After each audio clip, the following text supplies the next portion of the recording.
நம்முடைய பரிசுத்த வேதாகமத்தில் காணிக்கை செலுத்துறது, பலி செலுத்துறது, இது எல்லாமே ஆதாம் ஏவாள் காலத்துலேருந்தே தொடங்கிருச்சு. நமக்கு தெரியும், ஆபேல் காயின் 2 பேரும் காணிக்கை செலுத்த போனாங்க அப்படின்னு சொல்லிட்டு. அன்று தொடங்கி இன்றைக்கு வரைக்கும் நம்ம ஆண்டவருக்கு என்ன செலுத்திட்டு இருக்கிறோம்னா காணிக்கை செலுத்திட்டு இருக்கிறோம். பலி செலுத்துதல் அப்படிங்கிற விஷயம் ஒளிந்து போயிடுச்சு. காணிக்கை செலுத்தி கொண்டிருக்கிறோம்.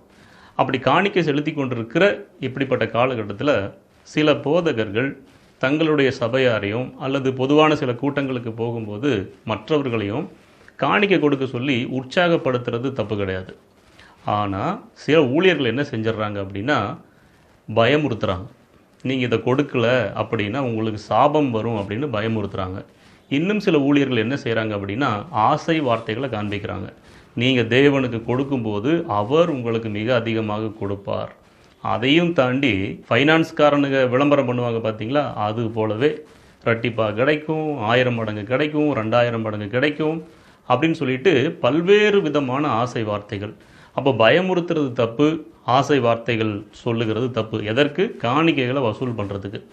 பரிசுத்த வேதாகமத்தை பொறுத்த வரைக்கும் என்ன நடந்தது? யாத்ராகமம் 35ஆம் அதிகாரம் 5ஆம் வசனத்தில் மோசே சில தேவனுடைய ஊழியத்துக்கென்று சில காரியங்களுக்கு காணிக்கைகளை கேட்குறார். சின்ன பொருளிலிருந்து விலையுயர்ந்த அந்த கோமேதக கற்கள் வரைக்கும் காணிக்கை கொண்டு வாங்கன்றார்.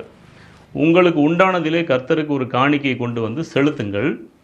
மனமுள்ளவன் எவனோ, என்ன வார்த்தை சொல்கிறார் பார்த்தீங்களா? மனமுள்ளவன் எவனோ அவன் அதை கொண்டு வரட்டும்.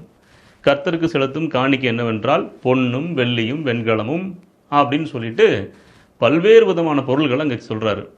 அங்கே காணிக்கை செலுத்தின அத்தனை பேருமே பொன்னை காணிக்கையாக செலுத்தி இருக்கிறாங்க. அது போக அவர் கேட்ட மற்ற எல்லா காரியங்களையும் காணிக்கையாக செலுத்தி இருக்கிறாங்க. ஆனால் யார் செலுத்தியது அப்படின்னா அதே 35ஆம் அதிகாரம் 21ஆம் வசனம் இப்படி சொல்லுகிறது.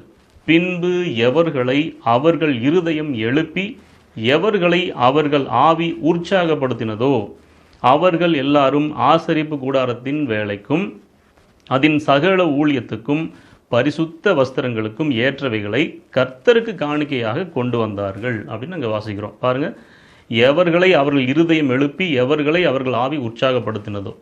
இப்போ மோசே கட்டாயப்படுத்தலை, முதல்லையே சொல்லிட்டாரு, மனமுள்ளவன் எவனோ அவன் அதை கொண்டு வரட்டும் அப்படின்னு சொல்லிட்டாரு. எந்த ஆசை வார்த்தையும் காமிக்கல, கொடுக்கலைன்னா சாபம் வரும் அப்படின்னு சொல்லலை அப்படிங்கிறத நம்ம தெரிஞ்சுக்கணும். புதிய ஏற்பாட்டுக்கு வரும்போது லூக்கா 6ஆம் அதிகாரம் 38ஆம் வசனத்தில் ஆண்டவராகிய இயேசு கிறிஸ்துவின் நேரடி வார்த்தைகளை பார்க்க முடியும். கொடுங்கள் அப்பொழுது உங்களுக்கு கொடுக்கப்படும். நிறைய இடத்துல காணிக்கை கொடுக்கறதுக்கு இந்த வார்த்தையை பயன்படுத்துவாங்க. அமுக்கி குலுக்கி சரிந்து விழும்படி நன்றாய் அளந்து உங்கள் மடியிலே போடுவார்கள்.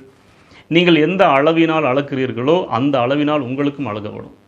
யாராவது போய் தேவனுக்கு கொடுப்பதற்கு அளந்து அளந்து கொடுத்துட்ருப்பாங்களா? அப்போ இது எதை பற்றிய ஒரு விஷயம் அப்படின்னு சொல்லி பார்த்தா ஏழைகளுக்கு கொடுப்பது, இல்லாதவர்களுக்கு கொடுப்பது, உதவி வேண்டும் என்று கேட்கிறவர்களுக்கு கொடுப்பது, அவர்களுக்கு கொடுங்கள் அப்பொழுது உங்களுக்கு கொடுக்கப்படும் அப்படின்னு சொல்லிட்டு தான் ஆண்டவராகிய இயேசு கிறிஸ்து நேரடியாக கற்பித்தார். அதே சமயத்தில் அவர் காணிக்கை போடுகிறத தடுக்கலை. காணிக்கை பெட்டிக்கு எதிராகவே உட்கார்ந்து பார்த்து கொண்டிருந்தார். அப்படி பார்த்து அதிகமாய் போட்டவர்களை அல்ல, தன் ஜீவனத்துக்கு உண்டாயிருந்த அந்த சில காசுகளை 2 காசுகளை போட்ட அந்த ஏழை விதவையை தேவன் பாராட்டினார். ஆண்டவராக இயேசு கிறிஸ்து பாராட்டினார். அப்படி இருக்கும்போது இந்த காலத்தில் எதற்கு உற்சாகப்படுத்தப்படுகிறார்கள் ஜனங்கள் அப்படின்னா அதிகமாய் கொடுப்பதற்கு. ஏன் அப்படின்னு சொல்லி பார்த்தீங்கன்னா இவர்களுடைய தேவைகள் ரொம்ப அதிகம், இந்த ஊழியக்காரர்களுடைய தேவைகள் அதிகம். அப்படி கொஞ்சம் கொஞ்சமாக சின்ன சின்னதாக பிளான் போட்டு இன்றைய ஊழியர்கள் எந்த ஒரு திட்டத்தை போட்டாலும் கோடிக்கணக்கில் லட்சங்கள் எல்லாம் அப்படியே துட்சங்களாகி போய்விட்டது. அப்போ அவங்க போடுற திட்டங்கள் எல்லாமே கோடிக்கணக்காக இருக்கிறதுனால அவர்களுக்கு தேவை ரொம்ப அதிகம். வாங்கி வாங்கி வாங்கி வாங்கி பழக்கப்பட்டு என்னைக்காவது ஒரு நாள் அது குறைஞ்சி போச்சு அப்படின்னா அவங்க மனசு உடைஞ்சு போயிடுறாங்க, ஆவியில் உடைஞ்சு போயிடுறாங்க. ஆகவே அவங்க தேடி தேடி தேடி தேடி எடுக்கிறாங்க வசனங்களை. கர்த்தர் கொடுத்த திட்டங்கள் எல்லாம் உங்கள் வாழ்க்கையில் நிறைவேற வேண்டும் என்றால், கர்த்தர் உங்களுக்கு கொடுத்த வாக்கு தத்தங்கள் எல்லாம் நிறைவேற வேண்டும் என்றால் நீங்கள் கொண்டு வந்து கொடுக்க வேண்டும் அப்படிங்கிறாங்க.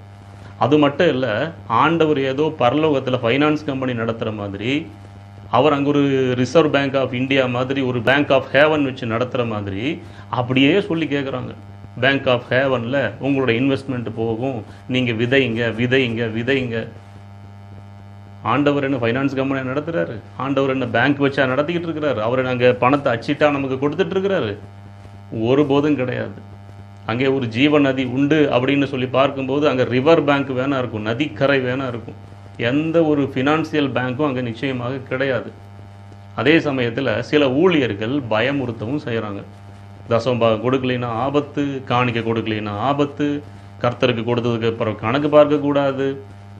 என்ன கேலி கூத்தான விஷயங்கள் இதெல்லாம். இன்னும் கொஞ்ச நாள் போச்சு அப்படின்னா என்ன சொல்ல போகிறாங்க தெரியுமா?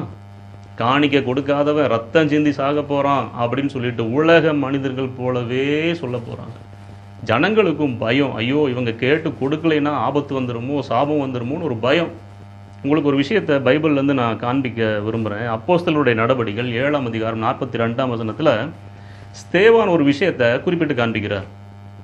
தீர்க்கதரிசிகளுடைய புஸ்தகத்தில் இது எழுதியிருக்கிறது என்று குறிப்பிட்டு காண்பிக்கிறார். இஸ்ரவேல் வம்சத்தாரே, நீங்கள் வனாந்தரத்தில் இருந்த 40 வருஷம் வரையில் காணிக்கைகளையும் பலிகளையும் எனக்கு செலுத்தினீர்களோ என்று தீர்க்கதரிசிகளுடைய புஸ்தகத்தில் எழுதியிருப்பதாக ஸ்தேவான் குறிப்பிட்டு சொல்லுகிறார். இங்கே ஆண்டவர் ஜனங்களை பார்த்து கேட்கிற ஒரு கேள்வி, 40 வருஷம் நீங்கள் நடந்து வந்தீங்களே, எகிப்திலிருந்து கானானை நோக்கி நடந்து வந்தீங்களே, அப்போ எனக்கு காணிக்கைகளையும் தசம பாகங்களையும் பலிகளையும் எனக்கு செலுத்தினீங்களா? ஆனால் நான் உங்களை நடத்தினேன்ல, அப்பத்தை கொடுத்தேன்ல, மன்னாவை கொடுத்தேன்ல, தண்ணீரை கொடுத்தேன்ல, உங்களுடைய ஆடைகள் பழசா போகலையில, வஸ்திரம் பழசா போகலையில, உங்களுடைய பாதரட்சைகள் தேய்ந்து போகலையில, அந்த அளவுக்கு உங்களை நடத்தினே. அது உங்கள் காணிக்கைகளை பார்த்தா, உங்களுடைய பலிகளை பார்த்தா இல்லை, நான் இரக்கமுள்ள தேவனாக இருக்கிறேன். உங்களை தெரிந்து எடுத்துட்டேன்னா உங்களை கொண்டு போய் சேர்க்கிற இடம் வரைக்கும் நான் உங்களை நடத்துவேன், அவ்வளோதான். அப்போ தேவனுடைய சுபாவம் என்ன அப்படின்னா, அவர் நாம கொடுக்குற காணிக்கைகளையும் தசம பாகங்கிற பேரில் கொடுக்குற காரியங்களையும் அல்லது நாம் செலுத்துகிற பலிகளையும் இவைகளையெல்லாம் பார்த்து தேவன் நம்மை நடத்துவது கிடையாது. அவர் நம்மை நடத்துவதற்கு காரணம் அவர் இரக்கமும் உருக்கமும் நீடிய சாந்தமும் மிகுந்த தயவும் உள்ளவர். அப்படிப்பட்ட தேவன் நம்மை நடத்துகிறதற்கு காணிக்கையும் தசமபாகம் ஒருபோதும் உதவாது. ஆக மொத்தத்தில் ஊழியர்கள் என்ன செய்யணும்னா, ஜனங்கள்கிட்ட தேவைகளை சொல்லலாம், ஜனங்கள்கிட்ட காணிக்கைகளை கொடுத்து உற்சாகப்படுத்தலாம், ஆனால் பயமுறுத்தக்கூடாது, ஆசை வார்த்தைகளை கூறக்கூடாது. அப்படி ஆசை வார்த்தைகளை கூறின ஒரு எடுத்துக்காட்ட பார்ப்போமா?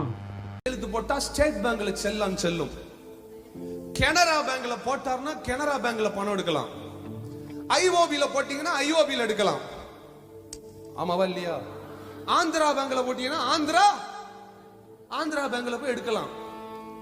ஆனா இயேசுவின் நாமம்னு போட்டீங்கன்னா நீங்க உலகத்துல எங்க போனாலும் உங்க பின்னால ஒரு தூதர் கூட்டம் வந்து நின்னு உங்க வாக்குத்தத்தத்தை உங்க கையில பத்திரமாய் வாங்கி கொடுக்கிற வரைக்கும் பரலோகத்தின் பேங்குக்கு லீவே கிடையாது.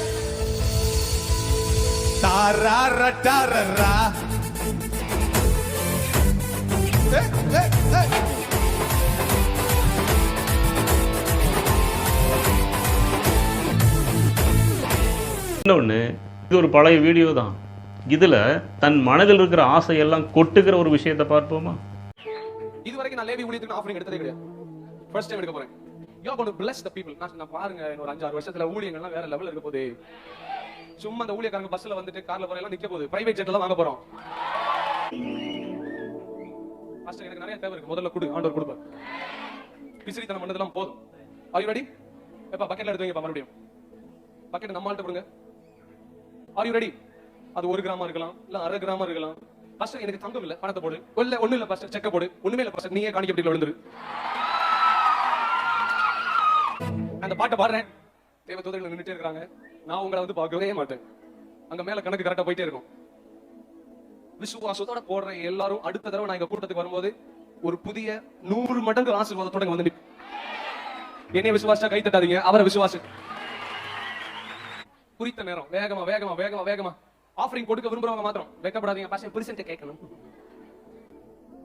பாஸ்டர் என் பொண்டாட்டிட்ட கேட்கணும். விசுவாசத்தோட போடுங்க, ஆண்டவர் உயர்த்துவார். let us learn to give.